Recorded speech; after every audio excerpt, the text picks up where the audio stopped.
Satu contoh yang diberikan oleh Rasulullah kepada kita, Bapak Ibu.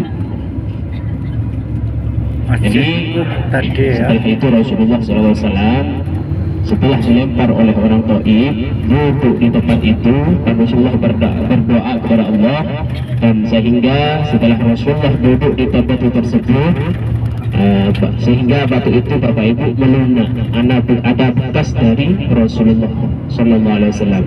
Setelah itu, Bapak Ibu, Rasulullah pergi ke satu tempat namanya perkebunan atas. Ada yang mengatakan kebun itu kebun anggur, Bapak Ibu,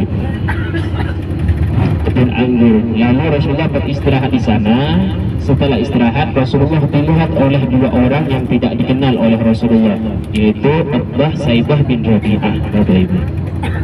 Uqbah Saibah bin Rabi'ah ini merasa kasihan kepada dua orang tersebut karena sangat duka parah. Akhirnya Uqbah Saibah bin Rabi'ah ini, Bapak Ibu, menyuruh budaknya untuk mengambilkan air dan anggur, Bapak Ibu. Atas selaku budaknya, Bapak Ibu, atas mengikuti perintah dari majikannya, dan atas mengambilkan air dan anggur dan memberikan kepada Rasulullah SAW. Setelah atas memberikan air dan anggur kepada Rasulullah, Bapak Ibu, maka Rasulullah menerimanya. Rasulullah mau makan. Sebelum makan anggur tersebut, maka Rasulullah mengucapkan Bismillahirrahmanirrahim.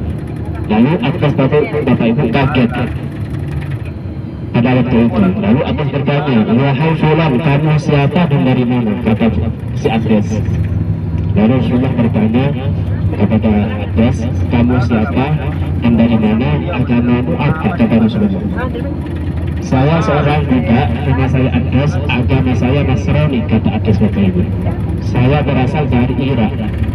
Lalu Rasulullah bertanya, kalau kamu dari Irak, saya punya saudara di sana. Siapa? Kata Abbas, itu Nabiullah Yunus bin Matta, Bapak Ibu. Apa yang kamu ketahui tentang Yunus? Kata Abbas, Yunus itu adalah saudara dari saya. Kata Rasulullah, Yunus itu adalah orang yang baik. Yunus itu adalah seorang nabi, dan saya pun seorang nabi. Kata Rasulullah, Bapak Ibu. Lalu Bapak Ibu, pada waktu itu masih banyak percakapan dengan Abbas Rasulullah, dan Abbas ini meyakini kalau orang ini bukan orang sembarangan. Maka Abbas, Bapak Ibu, memeluk Rasulullah, dan Abbas ini mengucapkan dua kalimat syahadat, yaitu asyhadu an la ilaha illallah wa asyhadu anna Muhammadur Rasulullah. Jadi satu-satunya orang Taif yang masuk Islam itu adalah seorang budak yang berasal dari Irak, Bapak Ibu. Bukan asli orang Taif yang pertama masuk Islam, tetapi seorang budak yang bernama Abbas, Bapak Ibu. Jadi Bapak Ibu, sekarang orang Taif tidak ada yang memeluk agama kecuali agama Islam, Bapak Ibu.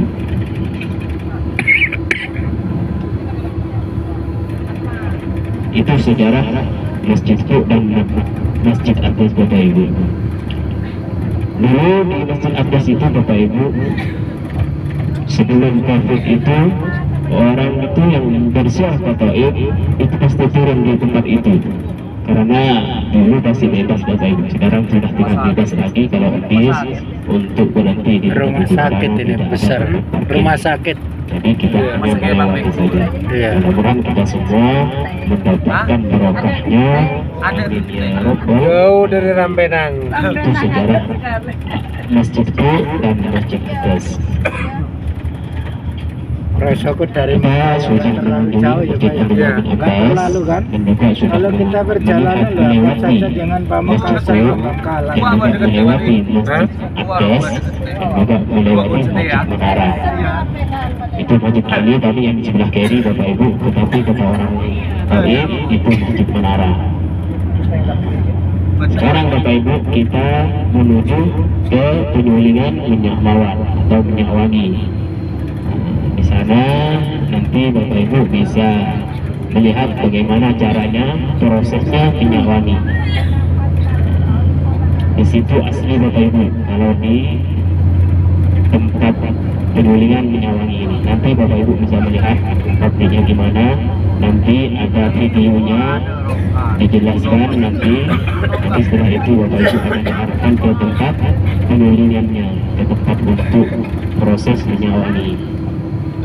Dan setelah dari sana nanti kita akan bicara makan siang. Jadi makan siang. Hah? Makan siang. Wis lapar wisan. Duh. Bapak Ibu ada yang ikut kereta gantung Pak? Rencananya mau ikut tapi takut. Kalau tidak ada yang ikut, kalau tidak ada yang ikut, nanti kita tidak mungkin ke sana ya. Karena keretanya tidak kelihatan meskipun ke sana. Meskipun ke sana. Nah, ya ada bersenora. Kenapa kayak di Taman Mini itu loh, Pak? Iya. Yang kantongnya. Kereta gantung. Jadi Bapak Ibu pikir-pikir dulu yang mau naik. Kalau 5 orang misalnya ada 5 orang yang mau naik, kasihan yang menunggu yang lain. Mendingan kasihan yang menunggu. Berapa? Tiketnya 75 rial satu orang. Satu orang 75. Pikir-pikir. Tiketnya 75 rial Bapak Ibu, 75 rial. Tiketnya. Tan sampean. Lengan murah, Pak. Murah. Nomba sedang-deng bae. 7 kali 4. 300. Belajar Madura ke Pak? Iya. Melakna selalu bersama saya. Bersama terus Pak. Iya. Aziz Muslim sudah pinter bahasa Madura. 100 200 ya. Tempat penyulingan minyak wangi. Pabrik. Di sana ada orang jual bakso Bapak Ibu yang ingin bakso. Di sana ada bakso. Ya, dingin sekali. Kalau bakso onta di Jawa Timur. Di sini hijau sekali di sini. Sejuk. Sejuk. Yang ke kereta gantung tidak ada ya? Tidak ada, gak jadi. Oke. Berarti nanti setelah makan siang kita langsung menuju ke tempat piket ya? Setuju semua? Oke. Bangen, hijau semua kayak di Indonesia ya. Ke sana Bapak Ibu ke tempat kereta gantungnya itu tidak kelihatan, percuma.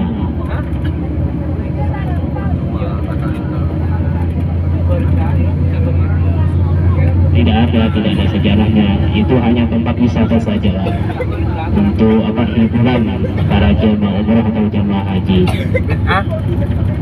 Nanti di Jabal Nur akan diadakan juga kereta gantung itu. Nggak tahu kapan, tapi sekarang di Jabal Nur itu sudah ada museum Wahyu namanya di Jabal Nur. Tapi insya Allah kata petugas yang di sana di Jabal Nur ini akan diadakan kereta gantung.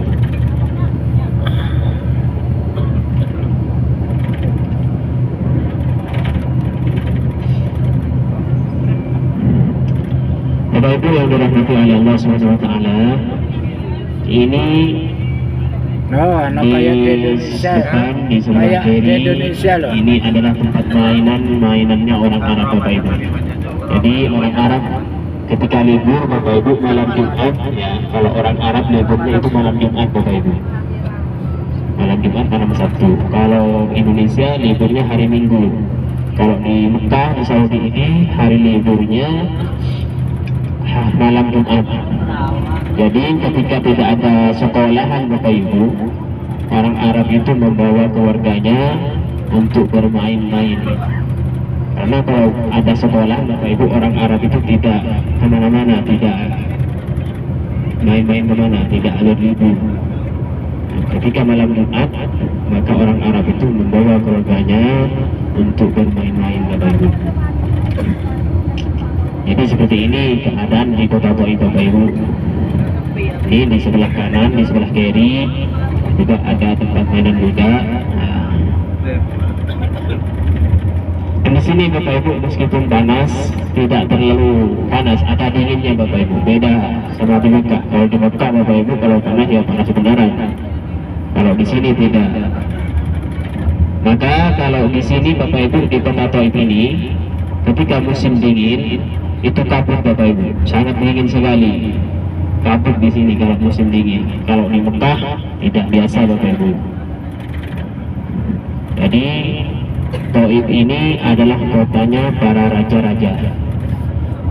Jadi orang-orang Arab ketika musim panas Bapak Ibu banyak yang mengungsi ke kota Taif ini. Jadi kota Taif ini banyak perumahan Bapak Ibu, tetapi perumahan itu tidak ditempati sendiri Bapak Ibu, dikontrakkan semua. Jadi penghasilan orang Arab itu Bapak Ibu dari rumahnya itu dikontrakkan. Jadi semua orang Arab itu tidak semua mempunyai rumah sendiri Bapak Ibu, banyak yang kontrak. Jadi orang Arab itu kalau makan mewah, tetapi kalau tempat Bapak Ibu tidak semua mempunyai tempat sendiri-sendiri. Ada yang kontrak di Mekah. Jadi di orang Mekah itu tidak ada orang Arab, tidak ada orang Arab yang bekerja seperti pasar. Di pasar itu tidak ada Bapak Ibu orang Arab bekerja. Itu yang bekerja itu orang luar semua. Tetapi tempatnya itu punya orang Arab Bapak Ibu, disewakan. Itu penghasilannya orang-orang Arab.